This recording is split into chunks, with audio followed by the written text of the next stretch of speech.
Hello, my name is Sam Sloan of 123 People Development, and I want to share a tool with you today. I'm normally sharing sort of upskilling tips with things like online learning or Zoom or Teams or Jamboard or those types of things. But actually, this is one of the tools that I use an awful lot in some of my training sessions, things like leadership, sales training, those types of things. So I thought I'd share it with you. But it's a bit of an interactive session.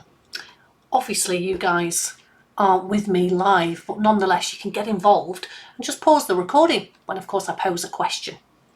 So I'm going to pop my camera up in that sort of top right hand corner so it's out the way, so we can kind of get started on the session. Okay, so we're going to talk about trust, and there's something about trust, isn't there? We kind of all sort of know we need it, but why do we need it so much? Why does it underpin everything that we do? Well, that's exactly what it is that we're going to talk about in this particular session. This trust equation, though, was actually formed, if you like, by a chap called David Maister in about the year 2000, and of course he wrote about the trusted advisor. And what I'll do is I'll pop that link into chat or into the comments section below, so of course you can go and read further in regards to where the source actually came from as well. And that's what we're going to talk about in this particular session this afternoon. So trust, like I've said, my name is Sam Sloan. You may well have seen some of my tutorials before. I'm the founder and director of 123 People Development, and my passion is developing people. But we're going to talk today, like I've said, about the trust equation. So let's get our head right into that kind of thoughts and feelings around trust. So my first task to you is pause the recording here if you wish. Get yourself a pad and write down, what does the word trust mean to you? But you can only use one word. What does it actually mean to you? It's going to mean different things to different people.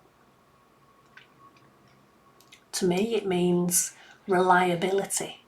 Somebody that's got my back. Somebody that I can, well, rely on. Somebody that maybe I could confide in, for instance. But whatever it means to you, just one word.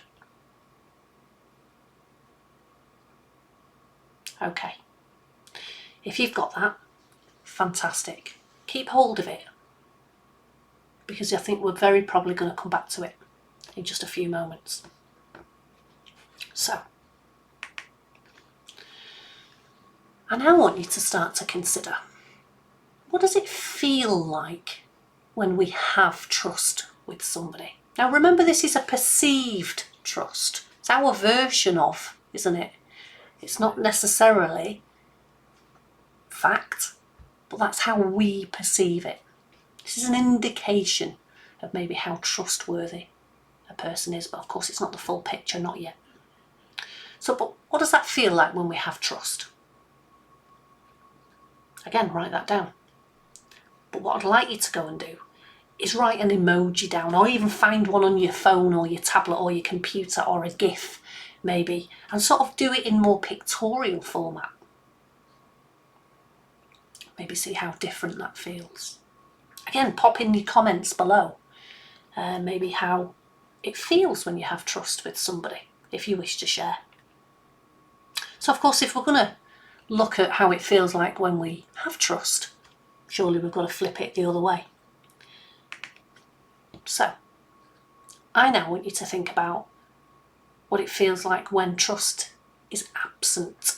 And again, I'd like you to do that with maybe an emoji or a GIF or something along those lines that maybe you can go and find on your phone or your tablet, or of course your computer, whatever it is that you're using. And again, feel free if you want to pop this into the comments in regards to what it is that you have kind of been doing throughout this sort of exercise. So now you've got those two kind of, well, scales, if you like, how it feels when we have it and of course how it feels when we don't. So we're going to move into something a little bit deeper now. We're going to take it to another level. Let's relate it to us specifically.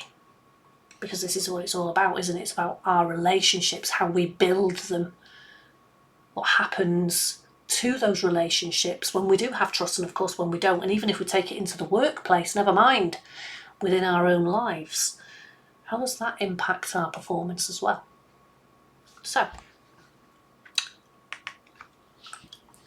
I'd now like you to write down, again on that pad or piece of paper or whatever it is that you're using, I'd like you to write down a person that you trust absolutely implicitly, within a heartbeat. You don't even have to think too hard about their name. It just comes to you instantly that you know you can trust this individual implicitly.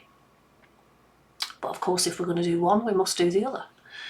And of course, write down a person that maybe you don't. Please don't write their names in the comments. Keep that to yourself. Because the next part is exactly what it is that we're going to have a look at. And what's trust all about? Where does it kind of come from? What is it specifically that it's about? Because of course it's our perceived level of trust within that particular person. Somebody else may have a completely different view. So please don't put any comments or names in chat in the comments. Okay, now you've wrote those down. And again, feel free to pause the recording at any point. Let's start to have a look at this trust equation, like I've said, by David Maister from the Trusted Advisor. The first element of the trust equation is credibility. So if we think about all of the words that kind of come to mind when we're talking about somebody that's credible, you know, it's maybe the skills that they bring, maybe the credentials, etc. Even sometimes the words that they say. Some people have the gift of the gab, don't they? But they come across as incredibly credible. But there's two facets to this. So those two people that you've just wrote down, that person that you trust implicitly and that person that maybe you don't so much, what I'd like you to do is score them out of 5. So if that person you would now start to say is, actually, not massively credible. But actually, if this individual is absolutely 100% nailed on, credible, score them a 5. It's a scale, so of course there may be a 2, 3, 4 or whichever. I'd like to score your trusted person and the person that you feel that you don't have trust with. And we're going to do this all the way through. Okay, again, pause that recording if you wish to have some time here. So that's the first facet of the trust equation. The next element,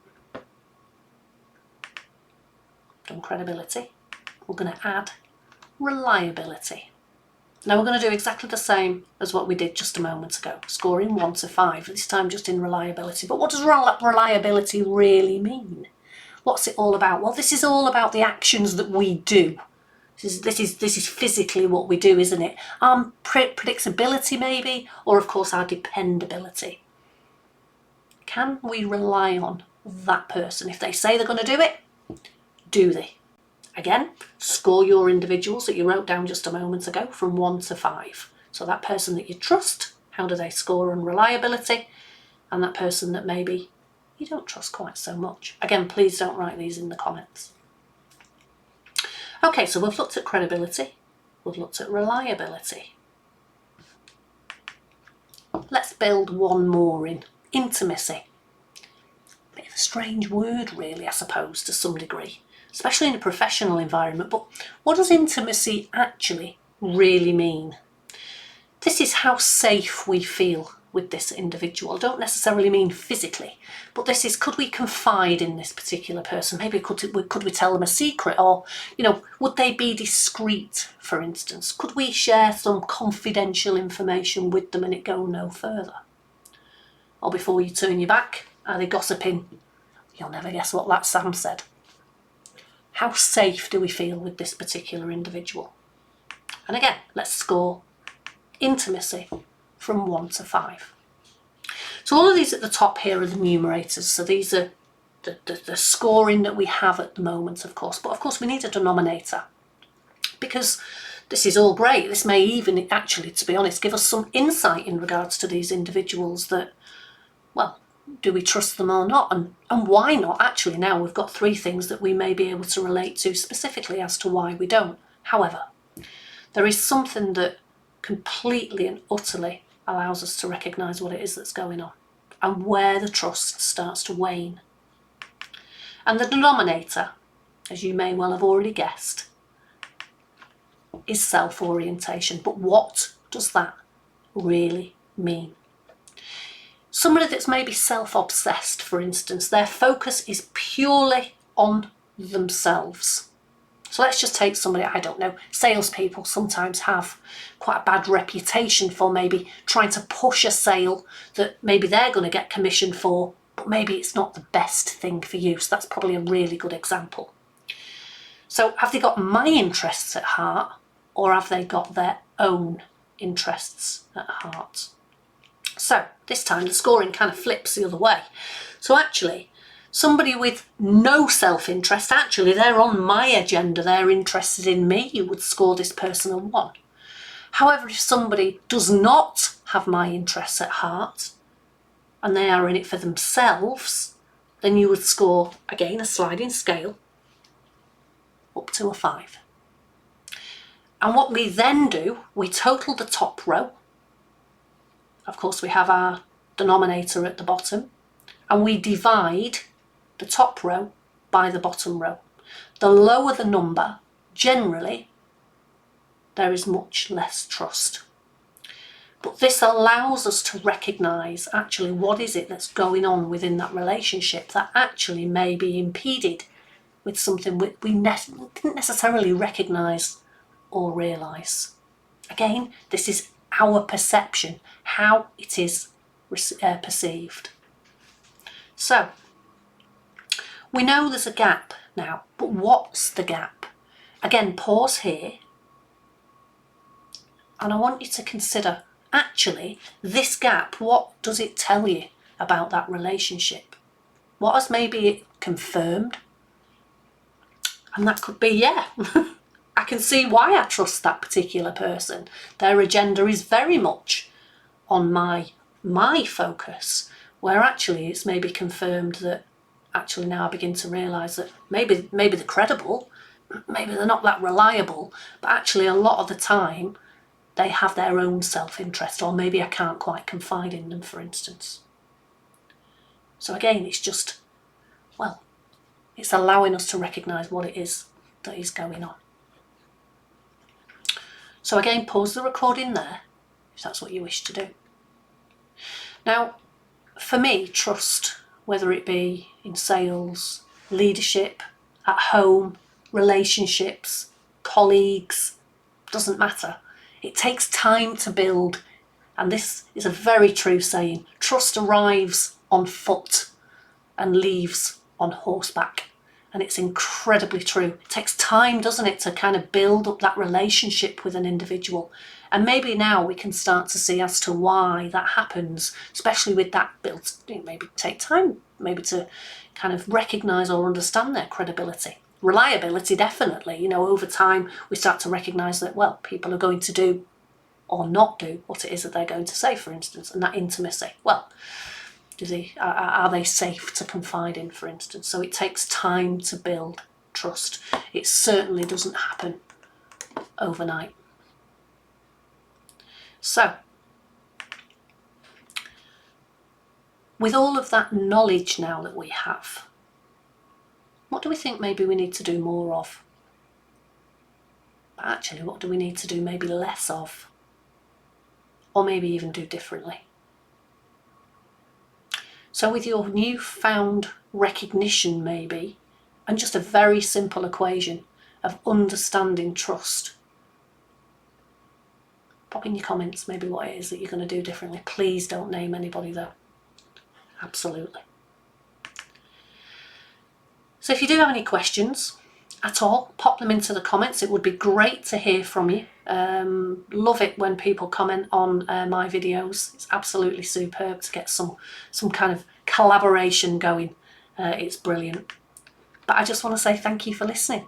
It's been superb.